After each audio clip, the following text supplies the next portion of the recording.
आप सभी को हरियाली तीज की हार्दिक शुभकामनाएं। आइए हम आपके लिए लेकर आए हैं हरियाली तीज की पौराणिक व्रत कथा। सावन महीने के में सावन मास के शुक्ल पक्ष की तृतीय तिथि को महिलाएं सभी शिव जी पार्वती की विशेष पूजन करती हैं। वहीं हरियाली तीज कहा जाता है। देश के बड़े भाग में यह पूजा आषाढ़ तृतीया को मनाया जाता है। इसे हरियाली तीज कहते हैं। दोनों में पूजन एक जैसा ही किया जाता है। अतः कथा श्रावण मास के शुक्ल पक्ष की तृतीया को श्रावण तीज कहा जाता है, परंतु ज्यादातर लोग इसे हरियाली तीज के नाम से ही जानते हैं। यह त्योहार मुख्य रूप से उत्तर भारत में मनाया जाता है। इस दिन स्त्रियां माता पार्वती जी और भगवान जी की पूजा करती हैं। इस दिन महिलाएं निर्जला व्रत रखती हैं। इस व्रत को करवा चौथ से भी कठिन माना जाता है। इस दिन महिलाएं पूरा दिन बिन भोजन जल के दिन व्यतीत करती हैं तथा पूरे दिन सुबह स्नान करके पूजन के बाद व्रत पूरा करके भोजन ग्रहण करती हैं। इसी वजह से इस व्रत को करवा चौथ से भी कठिन माना गया है।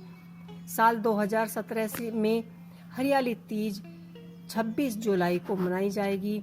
इस दिन जगह जगह झूले पड़ते हैं। इसी त्योहार में स्त्रियां हरी लहराई या चुनरी में गीत गाती हैं, मेहंदी लगाती हैं, 16 श्रृंगार करती हैं, झूले झूलती हैं और नाचती हैं। हरियाली तीज के दिन अनेक स्थानों पर मेला लगता है और माता पार्वती की सवेरे बड़े धूमधाम से सवारी निकलती है। आइए आरंभ करते हैं हरियाली तीज। शिव जी ने पार्वती जी को उनके पूर्व जन्म के स्मरण करने के लिए तीज की कथा सुनाई थी। शिव जी कहते हैं कि हे पार्वती, तुमने हिमालय पर मुझे वर के रूप में पाने के लिए घोर तप किया, अन्न जल त्याग दिया, बेल पत्र खाए, सर्दी गर्मी बारिश के कष्ट सहित। तुम्हारे पिता दुखी थे। नारद जी तुम्हारे घर पधारे और कहा कि मैं विष्णु जी के भोजन पर आया हूँ। वह आपकी कन्या से प्रसन्न होकर विवाह करना चाहते हैं। आपने राय बताई। पार्वतराज प्रसन्नता से तुम्हारा विवाह विष्णु जी से करने को तैयार हो गए। नारद जी ने विष्णु जी को यह शुभ समाचार सुना दिया कि जब तुम्हें पता चलेगा तो वह बड़ा ही दुख होगा। तुम मुझ में मन में अपना पति मान चुकी हो।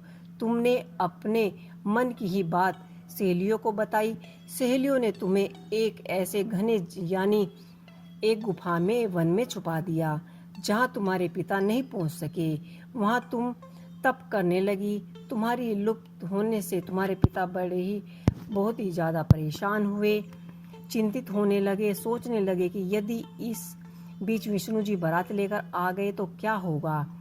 शिव जी ने आगे पार्वती जी से कहा कि हे हम तुम्हारे पिता ने तुम्हारे खोज में धरती पाताल एक कर दिए, पर तुम न मिली। तुम गुफा में रेत में शिवलिंग बनाकर मेरी आराधना में लीन थी। प्रसन्न होकर मैंने तुम्हारी मनोकामनाएं पूरी करने का वचन दिया। तुम्हारे पिता खोजते हुए गुफा में जा पहुँचे। तुमने बताया कि अधिकांश जीवन शिवजी को पति रूप में पाने के लिए तप किया है। आज तप सफल हो रहा है। शिवजी ने मेरा वरण कर लिया है। मैं उसके साथ एक ही शर्त पर घर चलूंगी कि आप मेरा विवाह शिवजी से कराएंगे। पार्वती जी की बात मान गए। बाद में विधि विधान के साथ हमारा विवाह हुआ। हे पार्वती, तुमने जो कठोर व्रत किया था उसी के फलस्वरूप हमारा विवाह हो सका। इसी व्रत को निष्ठा से करने वाली स्त्री की सभी मनोकामनाएं पूर्ण होती हैं और जैसे अचल सुहाग का वरदान प्राप्त होता है।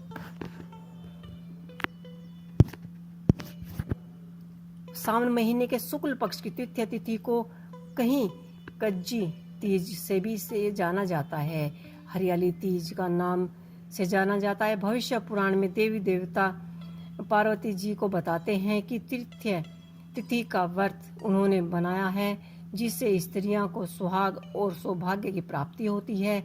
सावन महीने में तृतीया तिथि को 100 वर्षों की तपस्या के बाद देवी पार्वती ने भगवान शिव को पति रूप में पाने के लिए वरदान प्राप्त किया था। हरियाली तीज की पूजा आपको विधिवत पूर्वक करनी चाहिए। हरियाली तीज के दिन विवाहित स्त्री अपने पति की दीर्घ आयु के लिए व्रत रखती हैं। इस दिन स्त्रियों के मायके से श्रृंगार का सामान और मिठाइयाँ उनके सुहाग के सामान भेजे जाते हैं।